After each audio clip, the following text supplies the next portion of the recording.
Change lives. Cambiar vidas. Change lives. Change organizations. 改变世界 Change organizations. Change the world. I was saying this morning that after a year back from the White House, it took a conference at the GSB to get me to put a tie on again.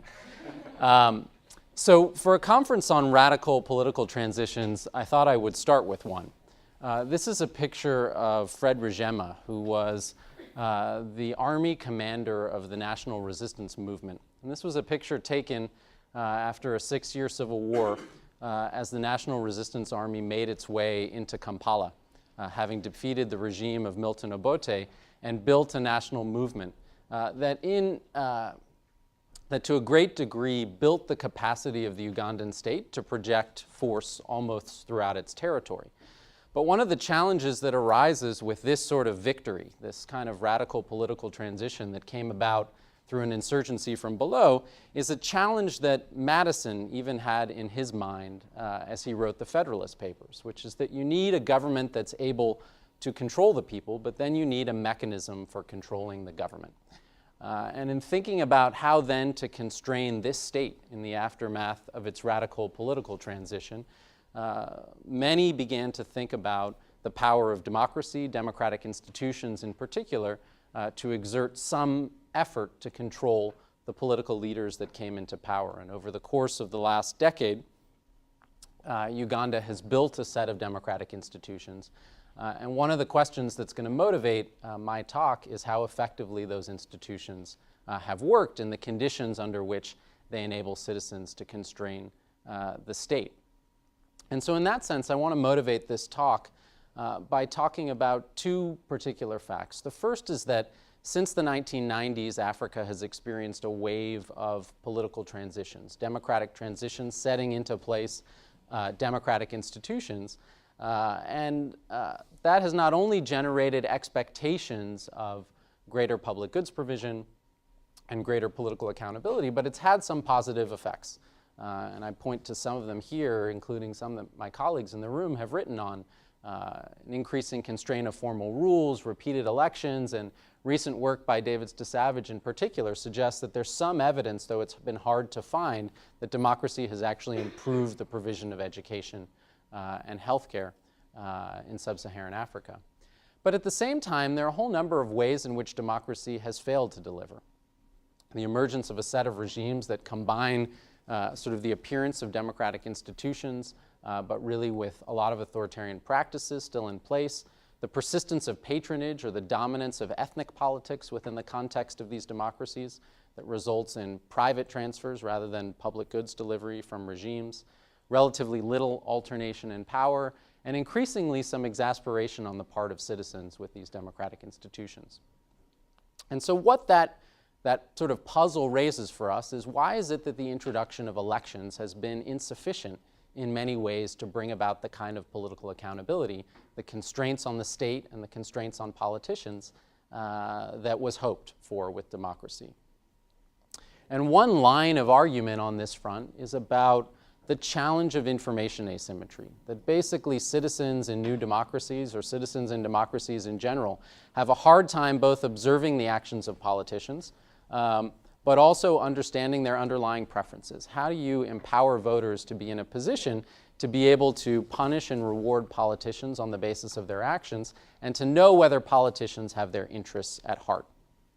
And one solution that's been advocated, and Amartya Sen has been one of the main proponents of it, is that transparency, increasing access to political information, can in fact be a key mechanism for improving political accountability. And so the question that I want to talk about today is whether greater transparency can improve governmental performance, and how. How might transparency matter? Just to point to a number of mechanisms before I tell you the story of what we did in Uganda. One story is about accountability, that what transparency can do is strengthen the incentives for politicians who are in office to be on their best behavior, because as they approach elections, they're concerned that if voters are aware of what they've done well and what they haven't done so well, that they might in fact be punished. A second story is one that's distinct from accountability, and it's about the process of political selection. Who decides to run for political office? And in an information-rich environment where people may be aware of the preferences of politicians and the prior performance, you might be able to induce higher quality politicians to participate in the democratic process. But if that information isn't available to voters, some of your highest quality politicians may stay out. But I want to caution, because this is a field that has infected the World Bank and infected the donor agencies, and there's some mixed evidence, some that I'll speak to today, that theoretically we can also think about adverse and perverse effects of greater transparency. And some that come to mind, theoretical work but also empirical work, suggests that transparency, better information in the hands of voters, more information about what happens in the political process can lead to more conformism among politicians, more political posturing, in fact even creating conditions under which politicians might work together to reduce the level of effort that they have to expend collectively. And so in this project we set out to test 4 different hypotheses. First, that voters who are exposed to information about the performance of politicians, especially those who perform poorly, are going to express greater dissatisfaction with the incumbent and be less willing to support re-election. Second, that when we introduce greater transparency into a political environment, we're going to see that politicians adjust their behavior in ways to improve their performance in advance of the next election. The third, that in fact we'll see changes in electoral results by introducing greater transparency into the performance and political process. But also we wanted to be sure that we would check to see whether there were adverse effects. By introducing transparency into the political process in Uganda, we wanted to be sure that we were checking whether politicians would be switching their effort from things that might matter but that we weren't measuring to the things that we were introducing into the calculus of voters. And so what did we do? We ran a field experiment on transparency. And in particular, in the political arena that we chose to focus on was this set of incipient political institutions in Africa called legislatures, especially sort of outside of the more developed African countries. Legislatures, as you moved away from single-party rule, became one kind of key critical linchpin for introducing accountability into the political process. You still had strong single parties in the executive branch, highly centralized presidential systems. And the question was the extent to which, by introducing political competition into the legislature and strengthening the hand of the legislature, that you could exercise some checks on political power. And so in that sense, we wanted to take a look at legislatures and think about whether improving access to information for voters about legislatures could strengthen or improve the performance of the legislatures themselves. And this is a particularly good arena to think about. Not only in Africa are there low education levels and limited media exposure, so there's a lot of room to increase political information, but there's also relatively little understanding of what MPs do and the role of legislatures. And so that's the arena that we wanted to focus on. And so what the project does is introduce something called the parliamentary scorecard. And we set out to, and what the scorecard is a detailed report card, like the ones we used to get as kids, reporting on the activities of MPs to voters. And what we did was randomize the dissemination of the scorecard to voters across geographic constituencies in the country. And part of what makes this effort different than other accountability experiments that are out there is that we explicitly introduced this information into the national political process. This wasn't 5 randomly selected constituencies where we hit 500 voters a few days before the election. But we actually introduced this over the course of 5 years, between the start of this term of the legislature and the next elections. And in that sense, it became part and parcel of the national political debate, which is quite different than finding a voter in their house the day before the election, giving them some information and seeing how they use it. And what that enables us to do is both look at how voters behave, but also how politicians behave as you introduce transparency into the political process. How did we generate a scorecard? Just to give you a sense of the exhaustion that went into this. Coded all of the plenary sessions of Parliament to figure out who was speaking and what they were talking about. That's 5 years of plenary transcripts. Created transcripts and coded them for every committee session of Parliament. That wasn't even happening in Uganda. We hired people and sent them to every committee meeting to record it and digitize it. Got access to all the attendance logbooks at the national level, but then also visited every district in Uganda to take advantage of their notes of the attendance of members of parliament at district meetings. Surveyed local government officials, did audits in every constituency in Uganda on MPs' infrastructure. Do they have an office? Do they have a staff? Is it open at certain times of the day? Ran some behavioral measures of MP accessibility, basically randomly sampled voters and put them through a kind of behavioral exercise to see if they could get access to their MP if they had a concern. And then also conducted some peer assessments to see how MPs are viewed by their colleagues. And so I'm going to focus on a couple different performance measurements from the parliamentary scorecard. One that focuses on their work in plenary sessions. Do they attend? Do they participate? To what extent do the interventions that they make actually affect the things that other people say? A number of measures of their committee work, and then finally the work that they do in their constituency. How actively are they involved in the work of their district officials? Have they built this constituency infrastructure, and are they accessible to voters? This is what the scorecard looks like as it's published in the Capitol. This is the scorecard for the First Lady of Uganda, Janet Museveni, who happens to be a member of parliament as well as a minister. You can see that her grades were not tremendous. An F for performance in plenary. She's a little bit better on constituency work. You can imagine how, having produced a scorecard like this, it becomes the dominant thing in the media when it's released. We've given the First Lady an F on her report card. And that's front page news. But you can also, I think, get a sense from this scorecard that there's some kind of focal point properties to the grades, right, and the overall scores. There's a lot of very rich information that goes into producing it. But you can also imagine asking me the question, well, how is anyone going to make sense of this information? And I'll come to dissemination in a second. But this is what was produced in the Capitol.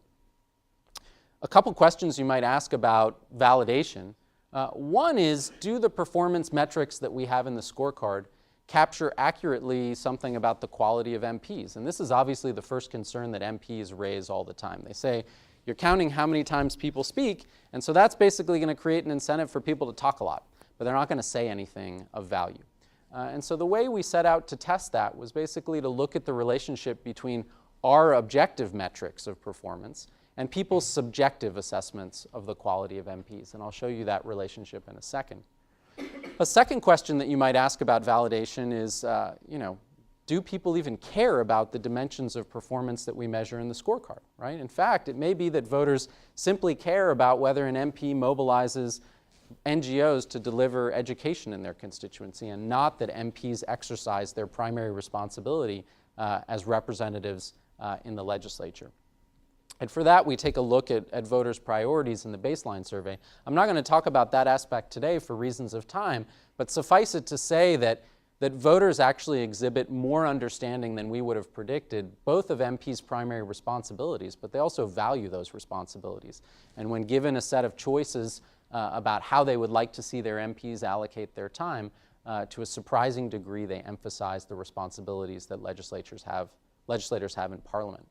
But on this first question of objective versus subjective assessments, this is the picture that I wanted to show you, which is just the relationship between, on the x-axis, the overall grade that an MP gets across the three dimensions, or sorry, just the overall grade that they get in plenary performance, and the peer assessment of the MP by their peers, right? And what this just suggests is a strong relationship, right? So that the objective indicators are tracking the subjective assessments very well.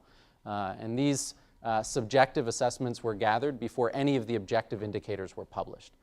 So this is the argument that we made to members of Parliament as they raised this concern, that in fact these track one another fairly closely.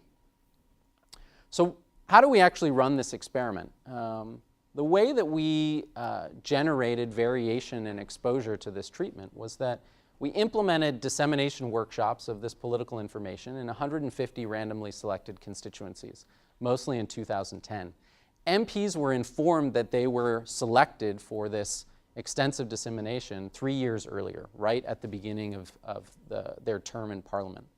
And these workshops were not just a workshop with 10 people sitting around a table, but in fact, constituency-wide political exercises that involved all of the political elites, often involved the local MP defending his or her record before constituents, and generally had an attendance of up to 500 people from across the constituency, who were then given materials to pass out in their own villages. We also implemented a couple other treatments that I won't focus on today, but in the immediate run-up to the 2011 election, we blanketed a whole set of polling stations with this information about MPs' performance. And we also did a voter-level survey experiment where, in the context of our baseline surveys and follow-up surveys, we showed a random sample of voters' information about their MPs' performance. And I'll talk a bit about that treatment. Just to give you a sense of the difference between the scorecard that was released in the capital and the scorecard that was released in people's villages, this is the scorecard that went out to people when we were mobilizing in constituencies. And you can see it's dramatically different, right? Not only is it in local languages, but you don't see any numbers. The people are meant to represent percentiles. So we went through a whole exercise to try and figure out how it is that you communicate someone's relative performance without using numbers. And so you can see, so the best way that we came up with is you have 10 people standing in a line, and if you're at the front of the line, you're doing incredibly well. If you're at the back of the line, you're doing poorly. And so that's what these top 3 rankings are in terms of performance scores. On the bottom left, you have attendance, and so that's a picture of all the times that the MP could have been at Parliament, and the ones that are blacked in is when your MP was there, and the ones that are not blacked in are when your MP wasn't there. And so you can see a very different strategy for bringing attention to these issues when we're out in the constituencies. So with my final few minutes, what I want to tell you about is what we found, right? So we created this new metric of performance for legislators in Uganda. We wanted to get it out to voters, and then we wanted to see if it mattered. Could this help to increase political accountability in Uganda? And so there are 3 questions that you want to ask. The first, whether voters actually update their attitudes and intentions. Second, do MPs actually improve their performance when you introduce this information-rich environment? And the third is, does political transparency about performance, actually improve electoral outcomes? So let me move quickly through these results.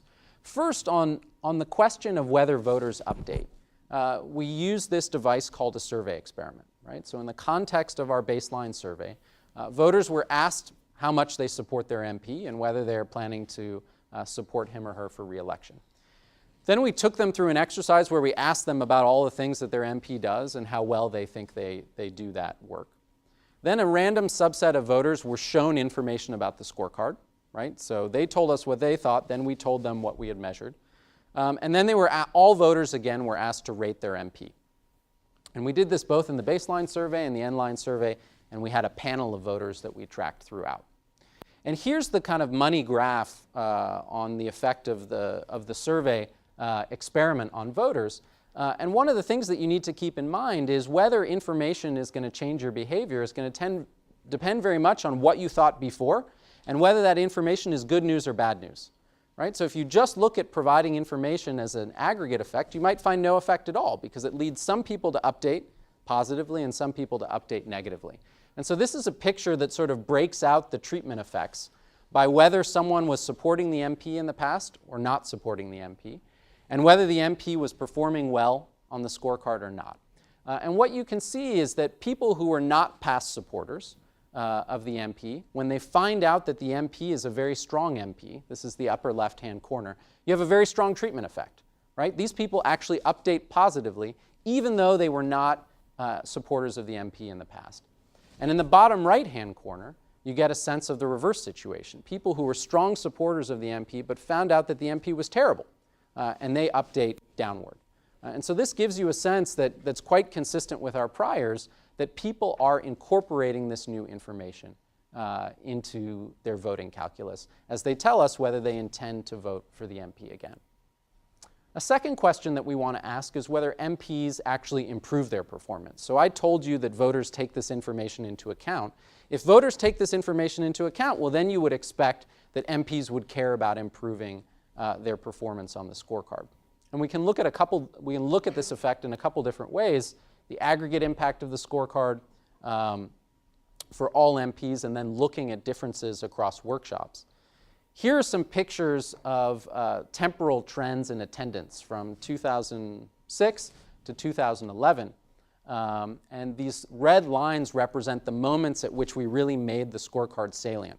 So the first red line is when we announced the scorecard. So MPs found out that it was going to happen. Then we had card 1 released and card 2 released. And what you can see is that around the moments of publicity, you do get these discontinuous changes in attendance. And you can imagine that that's because there's a headline in the local paper that says MPs never go to Parliament. And so in the subsequent sessions, MPs go to Parliament.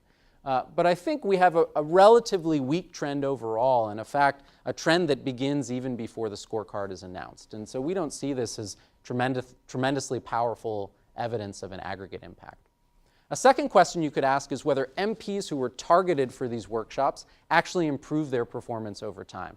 And here the news is quite bad. MPs, in fact, this is just a regression table looking at the effect of being assigned to a workshop on your scores. MPs don't exhibit any changes in behavior as a result of being targeted for these dissemination workshops. And then you can ask whether, if you measure a whole set of other aspects of a constituent's experience of the community in which they live, whether MPs have actually dedicated less effort to those issues as a result of our focus on their primary legislative responsibilities. So you can look at things like whether people have access to piped water, something that we don't measure, whether people have access to a high-quality education facility, whether they believe that they're getting public services. And here the effects are generally weak or non-existent, but there are a couple measures where it suggests that MPs that were randomly assigned to have these constituency workshops, constituents who live in those areas believe that they experience worse public services outcomes as a result. And then the final issue before I conclude is whether transparency actually affects electoral outcomes. So I told you that voters update on the basis of this information. MPs don't seem to change this behavior. Well, how does this all come together when you run an election, which is what happened in 2011? And so we take a look at the actual election results.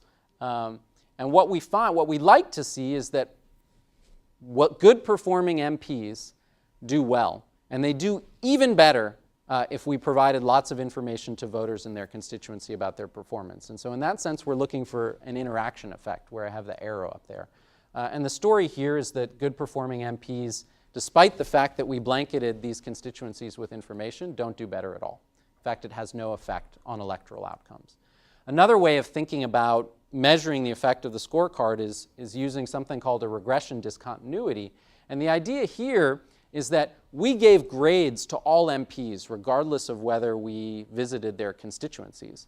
And people on either side of, people who got an A- but were very close to a B+, and people who got a B+, but were very close to an A-, actually have the same underlying level of performance.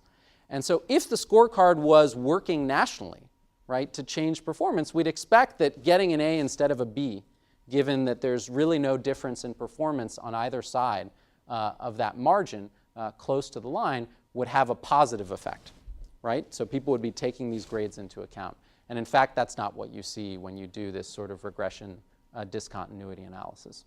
So where does that leave us? Do voters update? Yes. If you give voters information about their parliamentarians, they seem to update. But these effects are much weaker as we track the panel over time. And the natural argument to make is that they knew we were interested in them updating, and that's why they did. Do MPs improve their performance? No. There's some evidence of some aggregate changes over time, but they're kind of weak.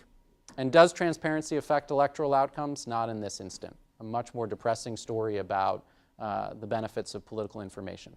Why might this be the case? And then I will stop some. First, you could imagine that this is a story of implementation failure, that basically we didn't get information out to enough voters.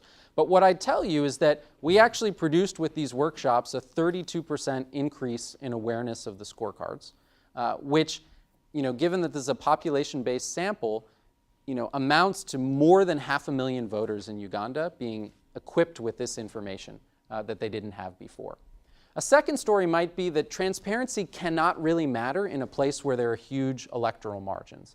And you do have that in the Ugandan context. People are winning by very large margins.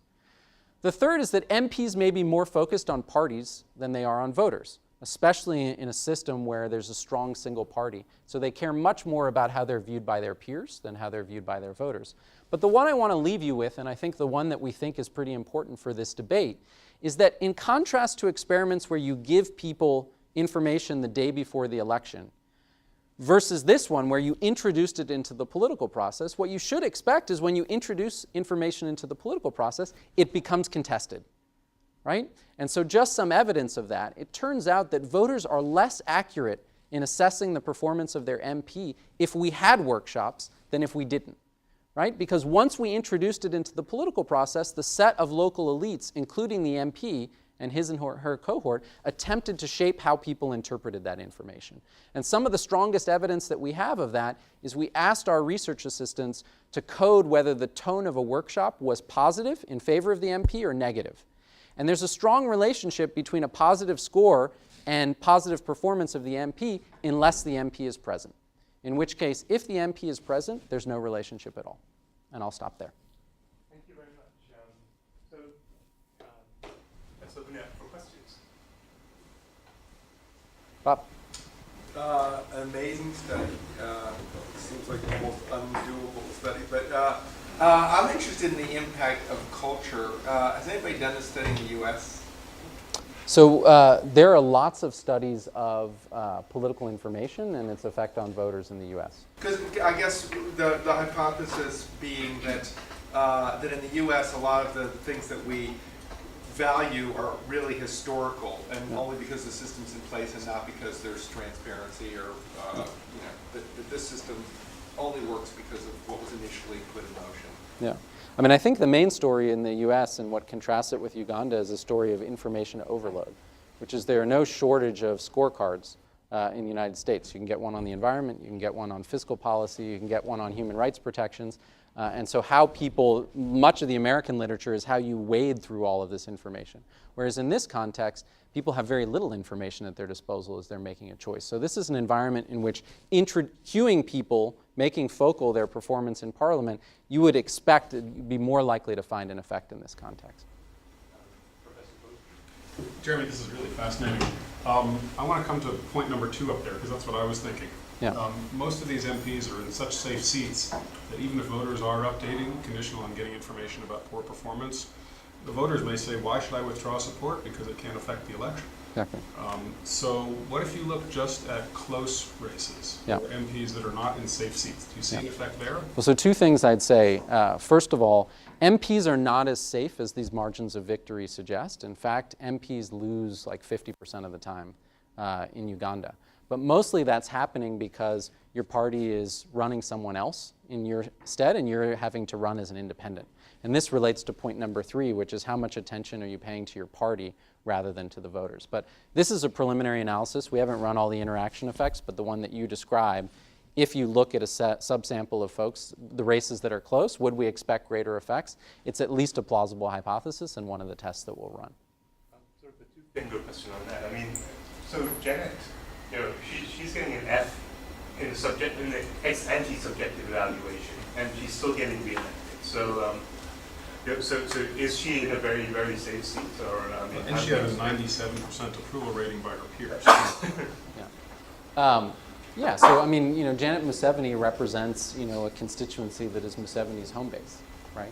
So absolutely, people are insulated and there's sort of selection in terms of where people run or where people are placed. So there's the underlying point is that there are going to be a set of places where it's very hard to affect the electoral outcomes with this sort of information. And the question is, can we identify an effect in a subset? And that's the next step that we'll take. Professor Foster? I had a question. In terms of the media, what's the actual reading of the media on the various forms of media? That's one thing to say, here's a report card, the data, but are the electorate reading? No. Is it newspapers? Is it Absolutely social? Not, right? So that's why we ran these sort of, very expensive constituency workshops to disseminate it directly to voters in a very mechanical, sort of bring 500 people together, send minibuses around, to bring them to a central village, because as much attention as this got in the capital, it was dominant news every time it came out. That was a discussion among political elites, and may in fact have emphasized this attention to party, right? So the president doesn't want a set of MPs who are being embarrassed because of their poor performance. That's what MPs might be concerned about. But the reach of the national newspapers or even the national radio stations are much more limited. And so that's why we took a look at these constituency workshops where we got the information directly to rural voters. But the countervailing force is that they then start to stack the rooms. They stack the what? They start to stack the rooms with people. Exactly right. Right? So, in that sense, we're getting towards a conversation about the conditions under which transparency or the provision of information about performance is likely to matter. And we're very quickly moving from, I think, the mantra in the development community, which is this is always a good thing, to one of understanding the conditions under which it's likely to work, right? When ex ante you think it's likely to be competitive, when it can't be interfered with, right? And these are all the things that are likely to make this less of an overwhelming strategy for making democracy work than it's been believed to be up to this point. So I think we're unfortunately out of time, but thank you very much, and let's hope we can continue.